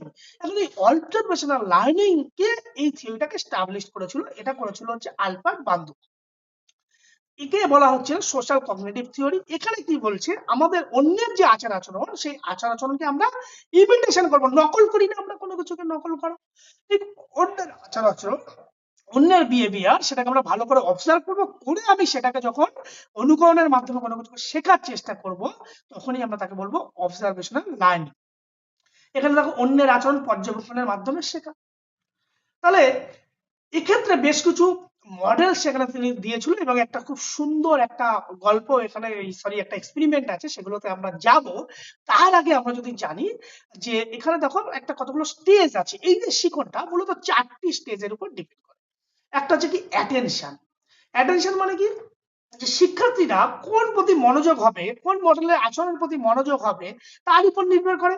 যে একটা এখানে এই যে তারা অ্যাটেনশন করছে, learning must pay attention to the models behaviour. মানে এখানে আমরা, আচ্ছা এটা স্টেজগুলোকে পড়ার আগে আমরা যদি একটু গল্পটা দেখে আসি। এই যে ফেমাস এক্সপেরিমেন্ট যেটা হচ্ছে বোবো ডল এক্সপেরিমেন্ট 1961 সালে হয়েছিল। এখানে কি বলেছিল যে শিশুদের যে একটা বোবো ডলের প্রতি যে আক্রমণাত্মক আচরণ দেখে কোনো কিছু শেখা। এখন সেটা কিভাবে হয়েছিল দেখো, এই যে পরীক্ষার উদ্দেশ্য কি ছিল, যে শিশুরা যে কিভাবে ইমিটেশন এবং কিভাবে অবজারভেশনের মাধ্যমে তার আচরণটা শেখার জন্য তিনি, যার অংশগ্রহণকারী ছিল সেখানে মূলত 3 থেকে 6 বছরের ছেলেমেয়েরা ছিল। এবং সেখানে তিনি 3টি গ্রুপে তিনি বিভক্ত করেছিল। 3টি গ্রুপ কিভাবে, একটা দেখো গ্রুপ 1 যেটা হচ্ছে অ্যাগ্রেসিভ মডেল ফলো আপ করেছিল, গ্রুপ 2 নন অ্যাগ্রেসিভ মডেল ফলো আপ করেছিল, আর গ্রুপ 3 একটা কন্ট্রোল গ্রুপকে তিনি রেখেছিল। অ্যাগ্রেসিভ মডেলে কি করেছিল, যে একটা শিশুর সামনে দেখানো হচ্ছে যে একজন প্রাপ্তবয়স্ক ব্যক্তি একটা বোবো ডলকে বারবার মারছে, লাথি মারছে, চিৎকার করছে ইত্যাদি বিষয়গুলো। আর নন অ্যাগ্রেসিভ মডেল যে একটা শান্তভাবে খেলছে, সেই ডলকে নিয়ে একটা টেডি, ধরো একটা টেডিকে নিয়ে সে শান্তভাবে খেলছে, কোনো প্রকার মারামারি বা অ্যাগ্রেসিভনেস কোনো প্রকার আচরণ তিনি করছে না। আবার গ্রুপ 3 থেকে কোনো প্রকার মডেল তাদেরকে, ওই যে বেবি ডল, তাদেরকে কোনো কিছু দেখানো হয়নি। তারপরে এইটা করার পরে দেখা যাচ্ছে, পর্যবেক্ষণ করা গেল যে এরপর শিশুদের মধ্যে এই বোবোডল দেওয়া হয়, তারা কি করে, রেসপন্স কি করে, 3 ধরনের শিশুকে আলাদা আলাদা ভাবে দেওয়া হচ্ছে। তখন দেখা যাচ্ছে ফলাফল পাওয়া যায়, যে সমস্ত অ্যাগ্রেসিভ মডেলটা, যাদের যে সমস্ত গ্রুপ মানে ছিল, তারা কি করছে, শিশুরা একইভাবে ওই দলকে মারতে শুরু করে, যেটা দেখলো সেগুলো প্রাপ্তবয়স্করা কি করছিল, সেই বোবোডলকে মারছিল, অ্যাগ্রেসিভনেস আচরণ করছিল, সেগুলোকে ফলো আপ করছে। এবং ছেলেদের মধ্যে এই আক্রমণাত্মক আচরণ মূলত সাধারণত বেশি দেখা যায়। তাহলে এখানে কি করছে, শিশুরা অন্যের আচরণকে ইমিটেশন করছে, নকল করছে, কপি করছে। এখন এইটা শেখার ক্ষেত্রে 4টে আমাদের স্টেজ অফ অবজারভেশনাল লার্নিং আছে, যেটাকে বলা হয় অ্যাটেনশন, একটাকে বলা হচ্ছে রিটেনশন, সংরক্ষণ করছে, আর একটা হচ্ছে রিপ্রোডাকশন, পুনরুৎপাদন, আর একটা হচ্ছে মোটিভেশন। কিভাবে হচ্ছে দেখো, কোন একটা স্কিল যদি আমরা শিখতে চাই, তাহলে আমাদের অ্যাটেনশন থাকা দরকার। অ্যাটেনশন কি করছে, তোমার কি ধরনের স্কিল শিখছো তার উপর ডিপেন্ড করছে। ইম্পর্টেন্স অফ মডেল, কি ধরনের মডেল করছো, হ্যাঁ, আর হচ্ছে অ্যাট্রাকটিভনেস, সেটা কতটা শিশুদের প্রতি অ্যাট্রাক্টিভ করছে তার উপর ডিপেন্ড করে, অ্যাটেনশন আমাদের অনেক সময় নির্ভর করে। আবার রিটেনশন মানে সংরক্ষণ, কিভাবে করছে, যে অন্যের আচরণ দেখে সেটা কিন্তু আমাদের মনে রাখতে হবে, সংরক্ষণ করতে হবে, স্টোর করতে হবে। সেটা কি করছে, সেটার উপর ডিপেন্ড করছে কি কি, একটা হচ্ছে মেন্টাল ইমেজেস, আর হচ্ছে ভার্বাল কন্ডিং। তুমি একটা কিছু অন্যের আচরণ দেখছো, সেটা তো তোমার মেমোরি থেকে রিটেনশন করতে হবে, সংরক্ষণ করতে হবে, তবেই তো সেটাকে তুমি করতে পারবে। আর রিপ্রোডাকশন মানে কি, সেই আচরণ যখন করব, সেই আচরণ করার একটা সক্ষমতা যদি মনে না থাকে, তাহলে তুমি কি সেটাকে রিপ্রোডাকশন করতে পারবে? কখনোই পারবে না। তাহলে সেই অন্যের যে আচরণ করার জন্য তোমার মধ্যে একটা এবিলিটি থাকা দরকার। সেই এবিলিটির জন্য কি করতে হবে, ফিজিক্যাল এবিলিটি দরকার, আর একটা প্র্যাকটিস দরকার। আর লাস্ট যেটা আছে মোটিভেশন, মানে তোমাকে অনুপ্রেরণা থাকতে হবে। তো অন্যের আচরণকে নকল করা তোমার যদি ইচ্ছাই না থাকে, ধুর আমি কেন ওর আচরণ নকল করবো, যদি এই ধরনের মোটিভেশন তোমার মধ্যে থাকে, তাহলে কখনোই সেটা শেখানো হবে না। এখন মোটিভেশন কিভাবে হতে পারে, ডাইরেক্ট রিইনফোর্সমেন্ট তোমার মধ্যে হতে পারে, একটা হচ্ছে, আরেকটা হচ্ছে তোমার আদার্স রিওয়ার্ড হতে পারে, যেটাকে আমরা এক্সটার্নাল মোটিভেশন বলি, একটা সেলফ রিইনফোর্সমেন্ট নিজে থেকে। এই ফ্যাক্টর গুলো তোমার ওই অন্যের আচরণকে দেখে আমরা যে অবজার্ভ করে কোনো কিছু, ধরো ভালো কোনো প্লেয়ার, ধরো কোনো একটা বিরাট কোহলি বা রোহিত শর্মা, একটা ক্রিকেট ব্যাটিং খুব ভালো, একটা ফ্রন্ট ফুট ড্রাইভ খুব সুন্দর লাগছে, তাহলে সেইটাকে দেখছি, আমি অবজার্ভ করছি, করে সেটাকে আমি নিজে অ্যাপ্লাই করার চেষ্টা করছি, সেটাকেই বলা হচ্ছে তোমার এই যে যে তোমাদের যে অবজারভেশনাল বা বিহেভিয়ারাল বা পর্যবেক্ষণমূলক থিওরি। এখন এই থিওরিতে আরো কিছু যেটাগুলো অ্যাপ্লিকেশন গুলো আছে, যেগুলোকে, যে কিভাবে এই স্কিল গুলোকে বা আমাদের এই শারীরিক শিক্ষার ক্ষেত্রে এর প্রয়োগটা কোথায়, সেক্ষেত্রে দেখো, লার্নিং বাই স্কিল ডেমনস্ট্রেশন। এখানে কোচ কি করে, প্রথমে ডেমনস্ট্রেশন করে, তারপরেই তো সেটাকে আমরা প্র্যাকটিস করি। হ্যাঁ, কোচ ডেমনস্ট্রেশন করছে, সেটাকে আমরা ভালো করে দেখি, দেখে সেটাকে অনুকরণ করার চেষ্টা করি। একটা রোল মডেল ইনফ্লুয়েন্স, ইয়েস, আমরা কাউকে একটা রোল মডেল করে নিলাম, তার মতো করে আমরা অনুকরণ করার চেষ্টা করছি। টেকনিক ইমপ্রুভমেন্ট, যার ফলে আমাদের টেকনিক, যদি কোনো ভালো টেকনিক আমরা দেখে অনুকরণ করার চেষ্টা করি, যদি এখন দেখালো Virat Kohli front foot drive দেখি, হ্যাঁ, সৌরভ গাঙ্গুলি স্টেপ আউট দেখি, তাহলে এগুলো কি দেখে আমাদের কি, আমাদের মধ্যে টেকনিক ইমপ্রুভমেন্ট হওয়ার প্রবণতাটা বেশি থাকবে। এবং টিম বিহেভিয়ার, অধিনায়কের আচরণ দেখে দল কি করবে সেটা শিখবে। টিম বিহেভিয়ারের মধ্যে একটা গুরুত্বপূর্ণ মোরাল ডেভেলপমেন্ট হবে। যদি আমাদের টিমের মধ্যে যদি একটা ফেয়ার প্লে যদি অন্য টিমের মধ্যে ভালো বজায় থাকে, সেটা থেকে আমরা অনুকরণ করবো যে আমরাও ভালো খেলবো, এরকম ধরনের গুড রিলেশনশিপ বিহেভিয়ার বজায় রাখবো, মানে অন্যের আচরণকে নকল করছে। এখন যদি কম্পারিজন দেখি অন্য অন্য থিওরির সাথে, তাহলে যদি টাইল আর ইরো থিওরির সাথে দেখে মূলত কি ফোকাস করে, প্র্যাকটিস বেসড। ক্লাসিক্যাল কি হচ্ছে, অ্যাসোসিয়েশন করছে, অপারেন্ট কি করছে, একটা কনসিকুয়েন্স তৈরি করছে, ইনসাইট করছে, সাডেন আন্ডারস্ট্যান্ডিং হচ্ছে, সোশ্যাল লার্নিং কি করছে, অবজারভেশন এন্ড ইমিটেশন, অন্যকে অনুকরণ করছে। তাহলে এডুকেশনাল দিকগুলো কোথায়? এক, ডেমনস্ট্রেশনের মাধ্যমে কোনো কিছুকে স্কিলকে আমি নকল করার মাধ্যমে সেটাকে শিখছি, আমার মধ্যে যার ফলে কনফিডেন্স বৃদ্ধি পাচ্ছে, সোশ্যাল বিহেভিয়ার ডেভেলপ হচ্ছে, এবং কোচিং মেথড ইমপ্রুভমেন্ট হচ্ছে, এবং এনহান্স করবে মোটিভেশন, মানে আমাদের আচরণের একটা সঠিক আচরণ করার প্রবণতা বৃদ্ধি পাবে। এইগুলো মূলত আমাদের এই অবজারভেশনাল লার্নিং। এরপর যদি আমরা আসি কগনিটিভ থিওরি অফ লার্নিং, যেটা হচ্ছে জ্ঞানমূলক থিওরি। এখন এই কগনিটিভ থিওরি অফ লার্নিং যদি আমরা বলতে যাই, তাহলে আমরা এতক্ষণ ধরে বারবার পুরস্কার, শাস্তি, এই সমস্ত কথাগুলোকে তোমাদেরকে বলছিলাম। তাহলে শিখন কি শুধুমাত্র পুরস্কার, শাস্তি এর মধ্যে সীমাবদ্ধ? এর বাইরে কি শিখন হতে পারে না? অবশ্যই শিখন শুধুমাত্র পুরস্কার বা শাস্তির উপর নির্ভর করে না। কোন একটা শিখন যদি আমরা সঠিকভাবে কোনো বিষয়কে শিখতে চাই, তার মাস্টারি লেভেলে যদি পৌঁছাতে চাই, তাহলে এর পেছনে আমাদের মস্তিষ্ক, আমাদের চিন্তা শক্তি, আমাদের সমস্যা সমাধানের ক্ষমতা, আমাদের ইন্টেলিজেন্সি লেভেল কিন্তু গুরুত্বপূর্ণ ভূমিকা রাখে। সেই গুরুত্বপূর্ণ ভূমিকাকেই কিন্তু আলোচনা করছে কি এই কগনিটিভ থিওরি অফ লার্নিং, যেখানে কগনিটিভ থিওরি অফ লার্নিং এর মূল কথা বলা হচ্ছে যে এখানে শিখন তোমার যে চিন্তা শক্তি, তোমার যে স্মৃতিশক্তি, তোমার যে প্রবলেম সলভিং এবিলিটি পাওয়ার, তার উপর ডিপেন্ড করে, তোমার যে বোঝার ক্ষমতা, তোমার তার উপর ডিপেন্ড করে একটা শিখন নির্ভর করে। এখানে মূলত কি করছে, আচ্ছা সরি, এই যে কগনিটিভ থিওরি প্রধান যে সাইকোলজিস্ট ছিলেন সেটা হচ্ছে জেন পিয়াজেট। জেন পিয়াজেট এই কগনিটিভ থিওরি এস্টাবলিশ করেছিল। এখন এখানে হলো কি, মূলত দেখো যে চিন্তা, স্মৃতি, উপলব্ধি, যুক্তি, সমস্যা সমাধান বোঝার মতো আভ্যন্তরীণ মানসিক প্রক্রিয়া, যেটার মাধ্যমে কি হয়, একটা উদ্দীপক এবং প্রতিক্রিয়ার মধ্যে একটা সংযোগ স্থাপন করে একটা কোনো শিখন প্রক্রিয়ার মধ্যে একটা আমাদের মধ্যে একটা শিখন প্রক্রিয়া গড়ে ওঠে। এখন এর মূল কনসেপ্ট কি ছিল, একটা হচ্ছে দেখো মূলত চারটে মূল কনসেপ্ট ছিল। একটা স্কিমা। স্কিমা কথার অর্থ হচ্ছে কি, পরিবেশ, যে চারিপার্শ্বিক যে পরিবেশ, সেই পরিবেশ বোঝার যে একটা মানসিক পরিকাঠামো, সেটাকে বোঝাচ্ছে। এবার অ্যাসিমিলেশন। অ্যাসিমিলেশন কথার অর্থ হচ্ছে যে নতুন তথ্য, কোনো কিছু শিখবো, যে নতুন তথ্য এবং পূর্বের যে তথ্য তার সাথে একটা সংযোগ স্থাপনকে বোঝানো হয়। আর অ্যাকোমোডেশন মানে কি, নতুন তথ্যের সাথে পুরাতন তথ্যের সাথে একটা মানিয়ে নেওয়ার একটা যে ক্ষমতা, বা একটা এই যে দুটোর মধ্যে যে একটা ডিফারেন্সিয়েশন করার যে ক্ষমতা, তাকে বলছে অ্যাকোমোডেশন। আরেকটা হচ্ছে ইকুইলিব্রিয়াম, মানে সমতা স্থাপন, balance between the assimilation and accommodation. এই দুটোর মধ্যে যে সংযোগ স্থাপন, এর মাধ্যমে কিন্তু এই কগনিটিভ লার্নিং হয়ে থাকে। এখন এই যে পিয়াজেট এই কগনিটিভ লার্নিং থিওরি প্রকাশের জন্য কতগুলো আমাদের জীবন থেকে তার ইয়ে পর্যন্ত কতগুলো স্টেজে তিনি ভাগ করেছিল। সেই স্টেজগুলো যদি আমরা তার এজ ওয়াইজ যদি আমরা দেখি, যে একটা 0 থেকে 2 ইয়ার্স, 2 থেকে 7 বছর, 7 থেকে 11, 11 প্লাস, যেগুলোর মধ্যে কিছু ক্যারেক্টারিস্টিকও দেওয়া ছিল, সেগুলোকে আমরা বলছি না। মূলত যেটা আছে ক্যারেক্টারিস্টিক অফ কগনিটিভ লার্নিং এর যার মূল যে বৈশিষ্ট্য, সেটা হচ্ছে কি, এই learning is active and meaningful. কারণ কগনিটিভ লার্নিং সক্রিয়, তুমি যদি সক্রিয়ভাবে সেটাকে না হয়, তাহলে তোমার চিন্তা শক্তি, তোমার প্রবলেম সলভিং এবিলিটি, সেগুলো তোমার কাছে কখনো অর্থপূর্ণ হবে না। তোমাকে তো ভাবতে হবে বিষয়টা কি। তাহলে সেই জন্য বলছে অ্যাক্টিভ এবং মিনিংফুল। Focus on understanding. কেন আন্ডারস্ট্যান্ডিং? কারণ তোমার বোঝাপড়ার উপর এই শিখনটা সম্পূর্ণ নির্ভর করছে। কগনিটিভ প্রসেস, তোমার ব্রেন সেখানে তোমার কাজ করছে, কি ধরনের তোমাকে ব্রেন সেটাকে কাজ করছে, তোমার যে এবিলিটি তার উপর ডিপেন্ড করছে। Based on mental processing, yes, এটা মানসিক প্রক্রিয়ার উপর নির্ভরশীল। আর এমফাসাইজ ইন প্রবলেম সলভিং, যে কোনো প্রকার সমস্যা সমাধানের জন্য লাগে।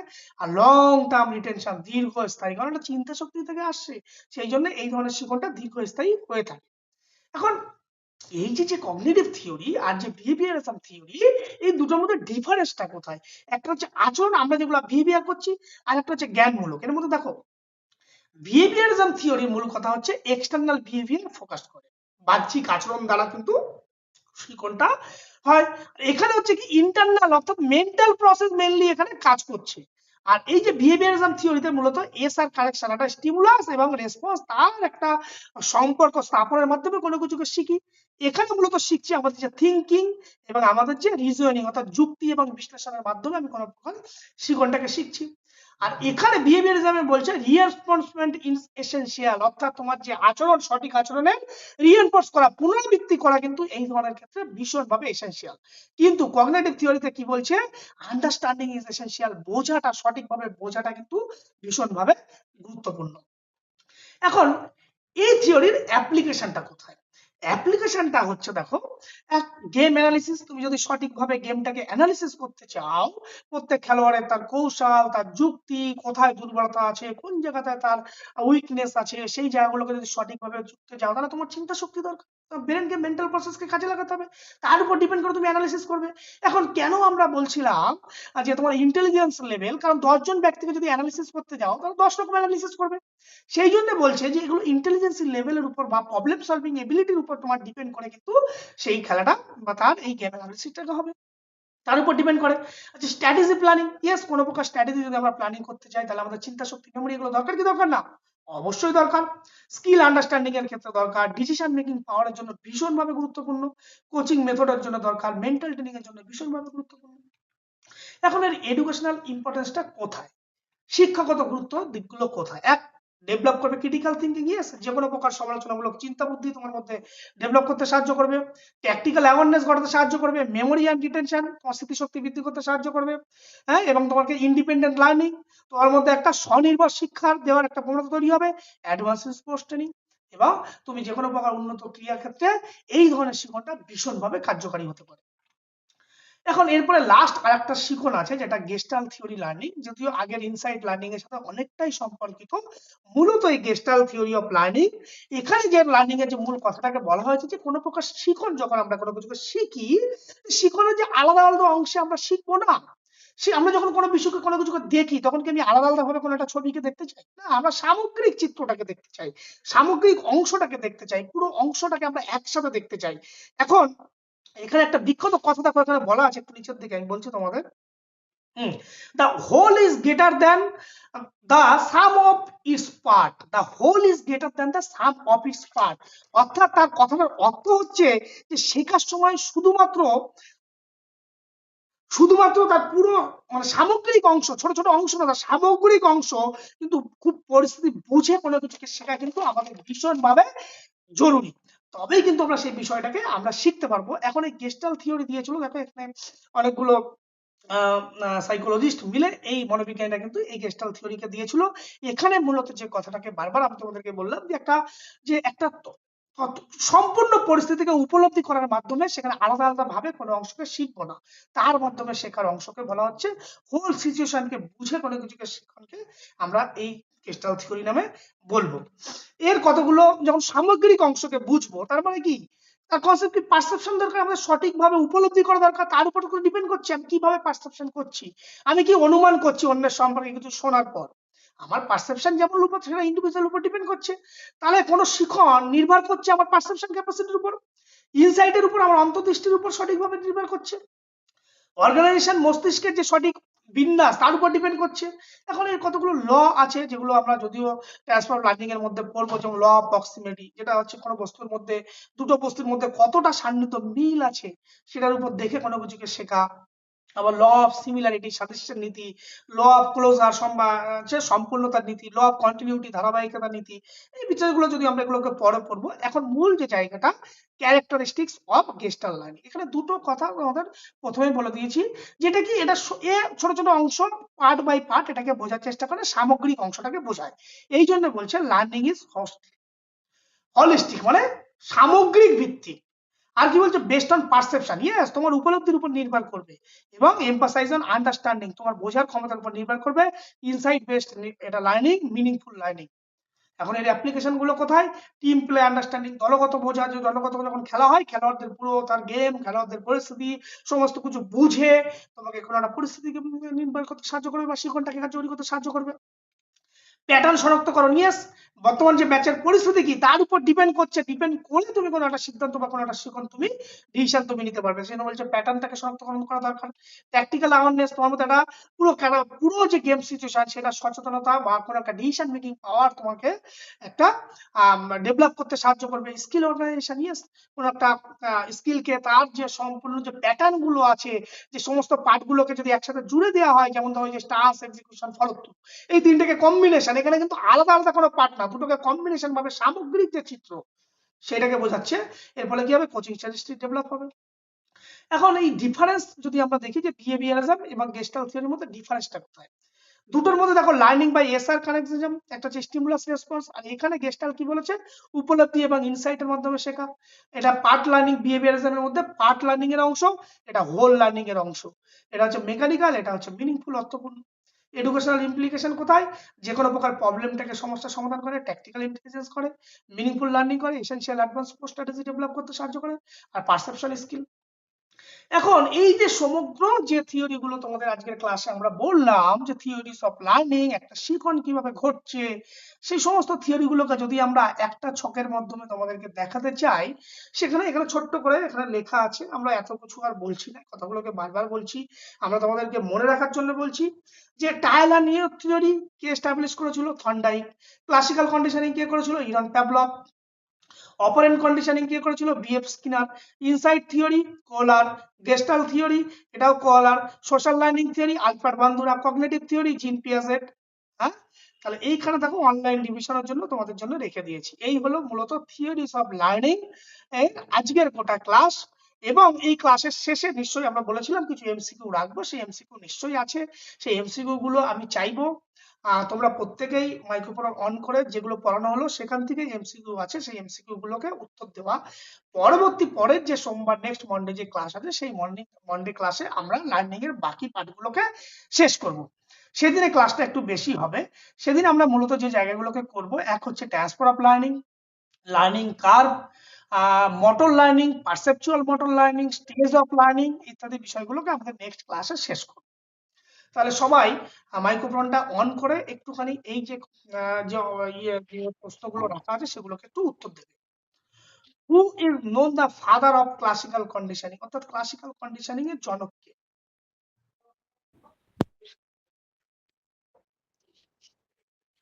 বলো বলো, উত্তর দাও। এই তো Ivan Pavlov. Pavlov, very good. BB. In Pavlov experiment food is called, যে ফুডটাকে দেওয়া হয়েছিল সেটা কি ছিল? Conditional stimulus. বাকিরা? Yes. A. Condition stimulus. Food, যেটা খাবারটাকে দেওয়া হয়েছিল প্রথমে, সেটা ফুডটা কি ছিল? আমরা চলো এখানে থেকে থাকি, আমরা চলো এবার একটুখানি থিওরিতে যাই। Natural stimulus. দাঁড়াও দাঁড়াও দাঁড়াও, পড়লে আমি জানি না, আমরা প্যাভলভের থিওরি 2 নম্বর ছিল।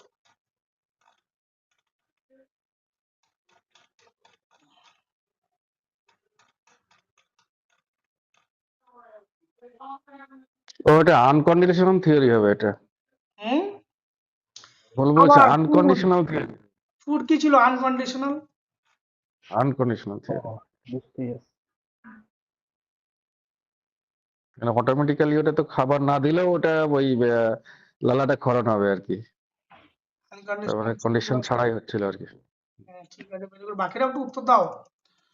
এটা তো আগের প্রশ্ন। ওই law of effect was given by, Ziarul বাদ দিয়ে। থর্নডাইক। Thorndike. থর্নডাইক হবে স্যার। টায়লার হিরো theory is related to Thorndike. Operant conditioning theory কে এস্টাবলিশ করেছিল? Skinner, BF Skinner. Reinforcement increase the probability of, reinforcement কি ভিত্তি করে? জিয়ারুল একটু পরে উত্তর দিবি। Response. Punishment, response, forgetting, emotion. বলো। রিইনফোর্সমেন্ট ইনক্রিজ করবে, কি ইনক্রিজ করবে? ঠিকই বলছিল। Response. Obviously response. Insight learning কে প্রপোজ করেছিল? কোহেলার। কোহেলার। কোয়েলার কোয়েলার এক্সপেরিমেন্ট কিসের উপর পরীক্ষা করেছিল?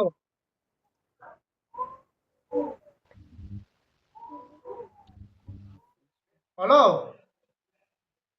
ভুলে গেলে হবে? Chimpanzee monkey social learning theory কে এস্টাবলিশ করেছিল? Albert Bandura.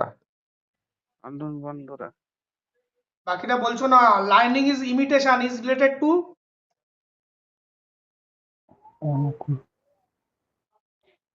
Pavlov. অনুকরণ তত্ত্ব হচ্ছে প্যাভলভ। অনুকরণ তত্ত্ব প্যাভলভ। প্যাভলভ। তুমি একটু আগে অবজারভেশনাল লার্নিং এ কি পড়লে? Observational learning. আলবার্ট তাহলে এখানে কি বলছে? Bandura, learning is Bandura. Imitation, মানে অনুকরণ করছো। অনুকরণের মাধ্যমে শিখছে কি? অবজারভেশনাল লার্নিং না? Bandura. Albert Bandura. হ্যাঁ। In operant conditioning is reward is called. Operant conditioning এ যে রিওয়ার্ড দেওয়া হতো সেটা কি বলা হয়? পুরস্কারকে Reinforcement. Reinforcement. Reinforcement. Very good. The process of learning by doing is emphasis on learning by doing. Learning by Trial and error. Classically আর কন্ডিশনিং। ক্লাসিক্যাল কন্ডিশনিং কি লার্নিং বাই ডুইং এর মধ্যে বলছে? ঋত্বিক বলো। Trial and trial and error. Trial and error. Learning by doing করার মাধ্যমে কিছু শেখা। Cognitive learning theory emphasis. Cognitive learning theory গুরুত্ব দেয় cognitive mind and thinking. Mind and think. Mind and thinking. Last প্রশ্ন। Condition involve association between. Condition সংযোগ স্থাপন করে কিসের মধ্যে? Stimulus and response. Stimulus and response. Stimulus and response. Okay, এই হলো আজকের ক্লাস। এর পরের দিন আমরা লার্নিং এর সমস্ত যে পার্টগুলো আছে সেই পার্টগুলোকে আমরা শেষ করব এবং আমাদের এই ক্লাসের ভিডিওটা আমরা আপলোড করে দেব এবং তোমরা যারা দেখবে, আমি জানি না তোমরা যারা আছো, তোমরা যারা দেখো ভিডিওটা, অবশ্যই ভিডিওটাতে একটা লাইক এবং একটা কমেন্টস তোমরা নিশ্চয়ই একটা এটা চাইলেই তোমরা করতে পারো, এগুলোকে একটু করে দিও। আর বাকি কথা বলো।